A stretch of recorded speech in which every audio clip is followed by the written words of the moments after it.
Salut tout le monde, c'est Blue et on se retrouve aujourd'hui pour une nouvelle vidéo review Dragon Ball Super épisode 95. Alors, voyez, bon déjà vous dire que la review sort avec un jour de retard, parce que j'ai pas su la sortir le dimanche, je la sors le lundi.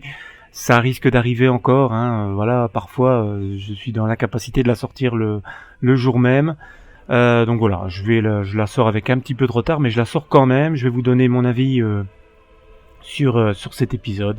Absolument, what the fuck, absolument extraordinaire. Enfin, extraordinaire pour moi, parce que j'ai simplement trouvé que c'était un épisode, un hymne à Freezer. Cet épisode est un hymne à Freezer. C'était déjà une sorte d'hymne à Freezer la semaine passée, mais alors ici, ça l'est encore plus. Ça nous montre Freezer, tout simplement, comme jamais on ne l'avait vu, ou alors comme on ne l'avait plus vu depuis très très très longtemps, depuis la période Namek, simplement depuis la période... Depuis l'arc Freezer dans DBZ, Freezer était monstrueux dans cet épisode-là, monstrueux pour plein de choses parce que on voit que son pouvoir est bien meilleur qu'avant et il explique pourquoi, parce que il a été capable aux enfers non pas de s'entraîner comme un malade puisqu'il était enfermé dans son cocon, mais d'entraîner son esprit, et ce qui lui permet de mieux contrôler par l'esprit sa transformation, ce qui était son point faible dans le film et quand on l'avait vu revenir dans la série, c'était son point faible parce que voilà, il était en forme golden, mais il n'arrivait pas à la tenir longtemps parce que c'était une trop grosse puissance. Ici, il y arrive beaucoup plus facilement et on le sent tellement sûr de lui, tellement puissant qu'on a l'impression qu'il ne craint plus personne. On a l'impression qu'il ne craint plus Son Goku, on a l'impression qu'il ne craint plus Beerus dans cet épisode. Là, on a l'impression qu'il ne craint plus les autres univers. Il est vraiment tout puissant. C'est un Freezer tout puissant, c'est un hymne à Freezer. Voilà, alors évidemment, si vous aimez pas Freezer, vous allez être un peu emmerdé avec cet épisode-là, parce que si vous ne l'aimez pas du tout, et que le fait qu'il power up de fou, ça vous laisse complètement de marbre, c'est clair que vous allez être un petit peu emmerdé avec cet épisode-là. Mais pour ceux qui sont neutres, voire même super fans de Freezer, moi je suis quand même pas mal fan de Freezer, je dois avouer que cet épisode-là m'a tout simplement sidéré. Je vais pas dire que c'est le meilleur épisode, parce qu'il faut arrêter de toujours dire c'est le meilleur épisode de la série, machin, mais c'est clairement un des plus aboutis. Mon Dieu, regardez au niveau de l'animation et des dessins. Je crois que là, la Toei nous a sorti un de leurs meilleurs épisodes, un de leurs meilleurs épisodes de tout Dragon Ball confondu, quoi. Je veux dire, la scène de fin quand Son Goku affronte Freezer, my god, c'est tellement beau, c'est tellement beau, cette image là, waouh, quoi. Je veux dire, qu'est-ce qu'on peut dire d'autre que waouh, un gros waouh, c'est une des images, allez, franchement, j'ai rarement vu aussi beau dans un animé. Donc je pense que là, c'est clairement, je crois qu'ils considèrent vraiment cet arc-là comme un arc majeur, et ils veulent vraiment faire du bon travail, et ça démarre vraiment bien. Parce que ce qu'ils nous proposent pour le moment, ça monte crescendo, et le fait de nous incorporer Freezer, mamma mia, c'est waouh, quoi. Moi j'adore. Je suis fan, et là je dis merci la Toei, parce que là ils sont occupés à nous montrer quelque chose. Ils sont occupés à nous montrer leur vrai potentiel. Et j'espère juste qu'ils vont maintenir ce niveau de taf, quoi. J'espère qu'ils vont maintenir ce niveau. Maintenez-le, et je crois que Dragon Ball Super va atteindre des sommets. Maintenant, le truc, c'est de voir s'ils vont arriver à le maintenir. Alors, moi, qu'est-ce qui m'a marqué dans l'épisode ? Voilà, il y a plusieurs choses qu'on a pu noter. C'est le fait que, à un moment donné, Freezer se retrouve enfermé dans cette bulle de puissance de la destruction. Il en sort en 30 secondes. Donc, imaginez un petit peu la puissance par rapport à Son Goku qui, lui, n'a pas réussi à en sortir. Son Goku n'a pas réussi à en sortir quand Freezer lui a lâché. Il fallait s'y attendre que Freezer allait faire une fourberie. En même temps, Freezer savait derrière que Son Goku finirait par en sortir. Donc, voilà, Son Goku n'arrive pas à en sortir. Et je pense qu'il essaye vraiment, le gars. Il essaye vraiment d'en sortir, il n'y arrive pas. Bon, il reste en guerrier simple. Il se transforme pas en Super Saiyan, machin, mais est-ce qu'il peut vraiment ? En tout cas, il n'arrive pas à en sortir. Freezer en sort en 30 secondes. Alors, c'est la question qu'on pourrait se poser pour le moment. Est-ce que Freezer, là, actuellement, au moment de l'épisode, est-ce qu'il ne serait pas devenu plus fort que Son Goku ? C'est une question qu'on peut se poser. Maintenant, je ne sais pas. parce que je pense que Son Goku, voilà, il nous a tellement réservé de surprises et il va nous en réserver encore pas mal pour le tournoi du pouvoir. Je crois franchement pas que Son Goku soit vraiment plus faible que Freezer. Mais Freezer vraiment est devenu beaucoup plus fort. Et il le montre clairement parce qu'il craint plus personne, quoi. Donc voilà. Après, bon, a vu qu'il tentait quand même une fourberie, hein, Freezer.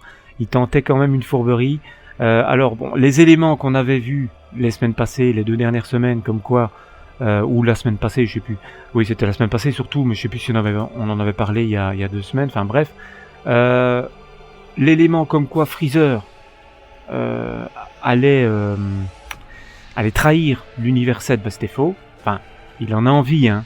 Il en a envie, mais officiellement c'est faux. Et donc il y aura pas de remplaçant. Il y aura pas de remplaçant. On se demandait déjà qui allait être le remplaçant de Freezer, machin, mais il n'y a pas de remplacement. Il y a pas de remplacement. Il n'y a pas de deuxième remplacement. Ça aurait été un peu bête. Et tout ce qu'on avait vu la semaine passée, je vous avais dit que c'était à prendre avec des pincettes, mais c'était des fakes. Voilà, donc Freezer ne trahit pas pour le moment l'univers 7. Il n'y a donc pas de remplacement et Freezer est bel et bien le 10e et dernier combattant de l'univers 7. La semaine prochaine, le tournoi va démarrer et je crois qu'on va... le fait que Freezer soit là, c'est vraiment... Mon Dieu, c'est vraiment tip top. Donc, qu'est-ce que ça m'a fait penser dans cet épisode-là? C'est clair et net que Freezer va tenter son coup durant le tournoi. C'est clair et net qu'il va tenter quelque chose. Maintenant, Beerus, Son Goku et les autres sont au courant du fait que Freezer va certainement être un peu un électron libre, il va tenter quelque chose. Il va tenter de magouiller quelque chose, il va tenter... il y a un truc avec les dieux de la destruction, je crois qu'il a une dent contre Beerus, et il veut essayer, il va essayer de faire quelque chose. Alors c'est là qu'on se demande, Freezer, dieu de la destruction ou pas? C'est vrai que c'est une question un petit peu débile, mais quand on voit son niveau de puissance...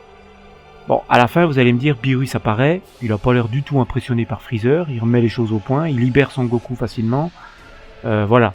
Donc, maintenant, il y a 2 choses qui peuvent se poser. Est-ce que Freezer pourrait devenir un dieu de la destruction d'un autre univers? Ou de l'univers 7? Mais je ne le crois pas, hein. Ça serait un peu abusé. Maintenant, il faut se dire que, voilà, si Freezer a pu se libérer facilement de l'énergie de destruction de Sidra, de l'univers 9, ça peut être aussi le fait qu'il y ait un niveau de puissance entre les dieux de la destruction. Ça veut dire qu'ils n'ont pas tous le même niveau de puissance, et qu'à mon avis, Sidra est très faible. À mon avis, on sait déjà que l'univers 9 n'est pas le plus faible, mais il est classé quand même dernier dans le classement des univers. Donc ça peut jouer aussi, la puissance joue aussi un rôle, je crois. Je crois qu'elle joue aussi un rôle et que le dieu de la destruction de l'univers 9 n'est pas très fort. Et je pense que Freezer, c'est pour ça qu'il est parvenu à se défaire de cette énergie. Par contre, Son Goku, lui, n'a pas réussi. Donc, pourquoi? Est-ce qu'il l'a fait exprès ou pas? Je crois pas. Donc, Freezer est vraiment devenu beaucoup plus fort. Donc, mais voilà. Je pense que Beerus est beaucoup plus fort que Sidra. Donc à un moment donné, j'ai cru qu'il allait y avoir un affrontement Beerus-Freezer. J'y ai cru, j'ai espéré. Je me suis dit, allez-y, battez-vous. Et il y en a pas eu. Peut-être pour après, peut-être pas. J'aimerais bien que Beerus se batte par contre, parce que les dieux de la destruction, ils font un petit peu potiche. Et voilà, je me dis, mais ils servent à quoi? Ils servent à quoi pour le moment? Donc j'aimerais bien voir Beerus se battre à nouveau, franchement, j'aimerais vraiment bien le voir se battre. Qu'est-ce que j'ai retenu également dans cet épisode-là? Ah oui, il y a le fait aussi que, retenons ce qui arrive à Son Goku déjà là. Il est enfermé à un moment donné pendant quelques minutes dans sa bulle dans la bulle d'énergie de destruction là. Est-ce que ça ne va pas opérer un changement chez Son Goku? Moi, c'est la question que je me suis demandé quand j'ai vu ça. Je me suis dit, il est emprisonné pendant plusieurs minutes quand même. Alors, à l'inverse de Freezer, qui lui se libère rapidement, là, on a quand même Son Goku qui est enfermé plusieurs minutes. Donc, est-ce que ça n'aurait pas un impact sur sa puissance? Est-ce que ça n'aurait pas un impact sur son ki divin? Est-ce que ça n'aurait pas un impact sur une prochaine transformation? Est-ce que ça n'aurait pas un impact sur le fait qu'il puisse avoir certaines aptitudes de dieu de la destruction. Comme par exemple, parce que pour ceux qui suivent un petit peu, je vais pas en parler là, mais c'est juste un petit lien avec le manga. Dans le manga, on a pu voir que dans les derniers scans qui sont sortis, Son Goku maîtriserait, et c'est même pas à prendre au niveau au conditionnel, puisqu'à un moment donné, il le dit, je crois que ça a été officialisé, il le dit Hakai. Son Goku aurait maîtrisé le Hakai. Ici, est-ce que Son Goku ne serait pas capable de... Allez, comment dire, est-ce qu'il...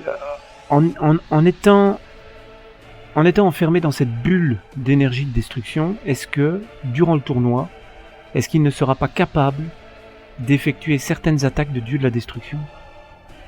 Pourquoi pas? Pourquoi pas? Parce qu'il est resté piégé plusieurs minutes. Est-ce que ça n'aurait pas eu... Est-ce que cette énergie négative, j'allais dire, c'est pas vraiment ça, est-ce que cette énergie de destruction, de dieu de la destruction, propre au dieu de la destruction,